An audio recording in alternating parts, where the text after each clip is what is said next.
नमस्कार दोस्तों, स्वागत है आपका हमारे यूट्यूब चैनल पर। अगर आप चैनल पर नए हैं तो प्लीज़ चैनल को सब्सक्राइब कर लीजिए, अपने दोस्तों को शेयर कर दीजिए। दोस्तों, इसकी पीडीएफ आपको हमारे टेलीग्राम ग्रुप में मिल जाएगी, जिसका लिंक मैं डिस्क्रिप्शन बॉक्स में दे दूंगा। ठीक है, तो चलिए फिर देर न करते हुए डिक्टेशन शुरू करते हैं। डिक्टेशन शुरू होगा 5 सेकंड बाद।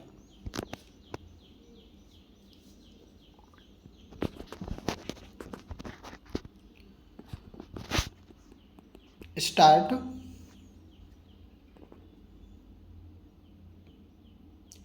मैं तो अधर्मी के हाथ से स्वर्ण दान भी नहीं ले सकता। इसी तरह जहाँ उसकी ध्वजा फहराती है वहाँ विद्या लेना दोष समझता हूँ। सच तो यह है कि मैं इस सल्तनत में रहना नहीं चाहता। अगर एकदम त्याग सकता तो त्याग देता, किंतु तब मैं यहाँ कैसे आता और यह पैगाम आपको कैसे दे पाता। इसी कारण इस असहाय स्थिति में भी जा रहा हूँ। मैं 24 घंटे एक ही जप करता हूँ कि इसे कैसे हटाऊँ। इसी से मैं हूँ। विद्यार्थियों से मैं कहता हूँ कि इसे कैसे हटाऊँ। इसी से मैं हूँ। विद्यार्थियों से मैं कहता हूँ, इस सल्तनत से सहकार छोड़ना ही हमारा परम धर्म है। जितना आपसे संभव है उतना कीजिए। आपके लिए सबसे बड़ी चीज़ है कि यहाँ जो विद्या दान आपको मिलता है उसका त्याग कर दें। यदि आपका इस सल्तनत के बारे में वही ख्याल है जो मेरा है, तो अपना धर्म समझकर इसे छोड़ दीजिए। मैं यह कहना चाहता हूँ कि यह आजीविका की बात नहीं है, मनुष्यत्व की बात है। मनुष्यता के बाद ही आजीविका की बात आ सकती है। स्वतंत्रता धर्म है, धर्म के पीछे देह है। देह के लिए धर्म को नहीं छोड़ा जा सकता, लेकिन धर्म के लिए देह छोड़ी जा सकती है। इस तरह हम उन तक कुछ राहत पहुंचा सकेंगे और उन्हें फिर से बसा सकेंगे। मुख्यमंत्री ने मुझे बताया कि इन बाढ़ग्रस्त लोगों को मकानों की मरम्मत के लिए रुपया देने से ज़्यादा आवश्यक है उन्हें सुरक्षित स्थानों पर फिर से बसाना। पुनर्वास कार्यक्रम का कुछ अनुभव हमें पहले से है। कभी कभी लोग पुनर्वास के लिए स्वयं तैयार नहीं होते। ऐसा भी होता है कि जिन स्थानों पर आप उन्हें बसाना चाहते हैं वहाँ सभी प्रकार की सुविधाएं नहीं होती। इसके अतिरिक्त कुछ मनोवैज्ञानिक तथ्य भी होते हैं। कोई भी व्यक्ति मन से अपना वह मकान कभी छोड़ना नहीं चाहता जहाँ वह पीढ़ियों से रह रहा हो। यहाँ तक कि बहुत ही मामूली सी झोपड़ी में रहने वालों का उस झोपड़ी से बहुत ही अटूट और मजबूत रिश्ता होता है। उन्हें वह बहुत ही मेहनत से बनाते हैं। इसीलिए वहाँ से हटने से पहले उन्हें यह भरोसा दिलाने की आवश्यकता है कि उनको जहाँ बसाया जाएगा वह स्थान उतना ही अच्छा या उससे बेहतर भी हो सकता है जहाँ वे रह रहे थे। संकटग्रस्त लोगों को रुपया, निर्माण, इमारत व मकान की सुविधा उपलब्ध कराने के अलावा इस मनोवैज्ञानिक तथ्य को भी समझा जाना चाहिए। हमारे नेताओं, विधायकों और अन्य सभी से मेरी यही प्रार्थना है। महोदय, आज देश में नवीन तकनीकी विकास और असीमित संसाधन मौजूद होने के बावजूद गरीबी और सामाजिक असमानता बढ़ती जा रही है, जिसका मुख्य भार समाज की महिला और बच्चों को वहन करना पड़ रहा है।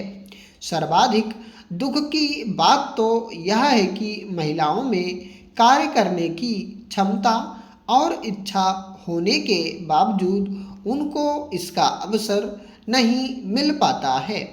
शहरों में तो ज्ञान विज्ञान का प्रकाश थोड़ा बहुत फैला हुआ भी है, लेकिन हमारे गांव में तो आज भी अशिक्षा, अंधविश्वास, भूखमरी और बीमारी का शिकंजा कसा हुआ है। मैं निश्चित रूप से कहती हूँ कि महिलाओं को समाज में उनका अधिकार दिलाना असाधारण रूप से कठिन काम हो गया है। जब तक महिलाओं में खुद अपने अधिकारों एवं स्थिति के प्रति जागृति उत्पन्न नहीं होगी, तब तक यह काम नहीं हो सकता है। इसी मकसद से प्रदेश सरकार उनकी इस दशा पर विचार करने, उनके समग्र विकास के लिए कार्य करने के उद्देश्य से राज्य महिला आयोग की स्थापना करने जा रही है। इसकी स्थापना के लिए राज्य विधानसभा में तत्संबंधी महिला आयोग विधेयक सर्वसम्मति से पारित कर दिया है। मैं उन विधायकों की हृदय से आभारी हूँ जिन्होंने इस विधेयक को पारित करने में अपना महत्वपूर्ण योगदान दिया है। ऐसा भी होता है कि जब विचार संस्थाबद्ध हो जाते हैं तो उनमें कुछ न कुछ आशय युक्त काम करने की भावना आ जाती है। यह मनुष्य का स्वभाव है, किंतु सारे सामाजिक कार्य का लक्ष्य तो उसी संवेदना के अभाव में और निस्वार्थता पर संदेह के परिणामों से लड़ना है, जिसकी कि प्रायः मानव स्वभाव कहकर अनदेखी कर दी जाती है। मैं जानती हूँ कि जिस मिशनरी भावना से काम शुरू किए जाते हैं, उन्हें बाद में उसी तरह बनाए रखना हमेशा संभव नहीं होता, लेकिन बेहतर संगठन खड़ा हो जाने के बाद समस्याओं के बेहतर हल निकलने चाहिए। अतः हमें केवल अनुदानों से ही संतोष नहीं कर लेना चाहिए, बल्कि यह ध्यान रखना चाहिए कि इस सामाजिक कार्य के पीछे जिससे कि सामाजिक परिवर्तन हो रहा है, उद्देश्य क्या है। बोर्ड सामाजिक रूपांतर का केवल साधन मात्र है। राजनीतिक और आर्थिक कामों में फंसे रहने के कारण हम सही दिशा में और सामाजिक परिवर्तन की ओर काफ़ी ध्यान नहीं दे पा रहे हैं, किंतु परिवर्तन तो हमारे अपने विकास और विश्व की घटनाओं के कारण जो हमारे जीवन और समाज पर निरंतर प्रभाव डालता है, स्वतः आ रहा है। हमारे होनहार युवक और युवतियां समाज के घटना चक्र से निरंतर प्रभावित हैं और संसार में कहीं भी कुछ भी होता है तो वह हमें भी अवश्य छू जाता है, लेकिन परिवर्तन का इस प्रकार केवल उपोत्पाद के रूप में या अप्रत्यक्ष रूप में आना पर्याप्त नहीं। हमारी अपनी अनेक समस्याएं हैं जो हमारे अनुभव की दृष्टि से विशेष प्रकार की हैं। 2011 की जनगणना के अनुसार भारत की 68.84% आबादी गांव में रहती है।